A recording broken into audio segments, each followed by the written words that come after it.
මනුස්සයන්ට හිතන හැම හිතුවිල්ලක්ම සුන්දර නෑ. පූජනීය නෑ. හැම හිතුවිල්ලකින්ම පින් වැඩෙන්නේ. ඒ වුණත් උතුම් සිරිදළදා වහන්සේ වන්දනා කරගන්නවා කියලා. හිතක උපදින හිතුවිල්ල පවා සුන්දරයි, පූජනීයයි, පින් වැඩෙනවා. ඒ නිසා තමන්ගේ හිත ඇතුලේ උපදවන්න මේ දවස්වල අනිවාර්යයෙන් මේ හිතුවිල්ල සිරිදළදා වහන්සේ අපට වන්දනා කර ගැනීම පිණිස වැඩහිඳිනවා.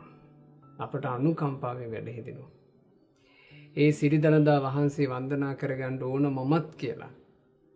ඔයාලගේ හිත ඇතුලේ උපදින හිතුවිල්ලට පවා පින් වැඩෙනවා.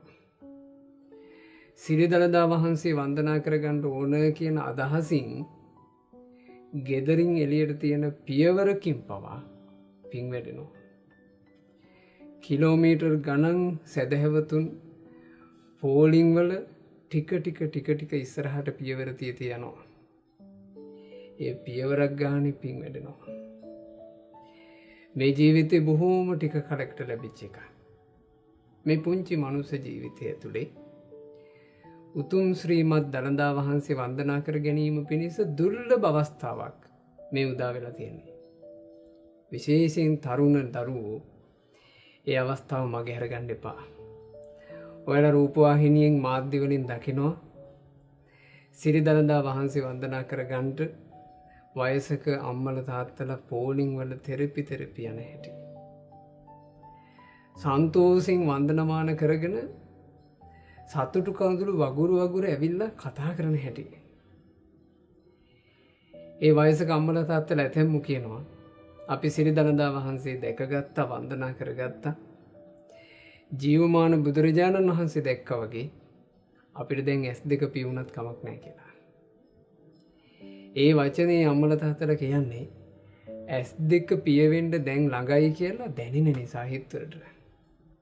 වයසට ගිහින් විතරද මිනිස්සු මැරෙන්නේ? වයසට ගියාට පස්සේ විතරද මිනිස්සුන්ගේ S2 පියවෙන්නේ? තරුණ වයසට හිටිය කියලා නේ. ජීවිතේ කොයි තැනක මොනවා වෙන්න බැරිද?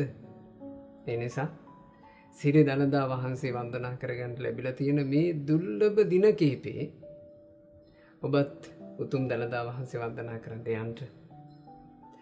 ඕනේ තරම් කාමයේ වෙනුවෙන් ඇතැම් වැඩ කටයුතු පොඩ්ඩක් අතපසු කරලා ඇති.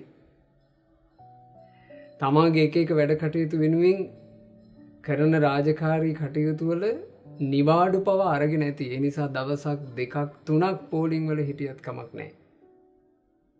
උතුම් සිරිදළදා වහන්සේ වන්දනා කරගන්න යන්න. දළදා වහන්සේ වන්දනා කරගන්න ලැබුණත් එකයි නැතත් එකයි කියලා. පෝලිං වල ඉන්න. මොකද දළදා වහන්සේ වඳිනවද නැද්ද කියන එකට පෙර මං දළදා වහන්සේ වන්දනා කරනවා කියලා පෝලිමක ගත කරන තප්පරයක් පවා ඔයාලගේ ජීවිතේ පින් වඩවනවා. අපේ බුදුරජාණන් වහන්සේ 45 වසරක් පුරාවට ලෝකානුකම්පාවෙන් ශ්‍රී සද්ධර්මයේ දේශනා කළා. ඒ දහම් පද වලින් කී දෙනෙකුගේ කෙලෙස් ගිනි නිවිලා රහතන් වහන්සේලා බවට පත් වුණාද? ඒ දහම් පද අහපු කී දෙනෙක් නම් අනාගාමී, සකදාගාමී, සෝතාපන්න ආදී මාර්ගඵල ලැබුවද?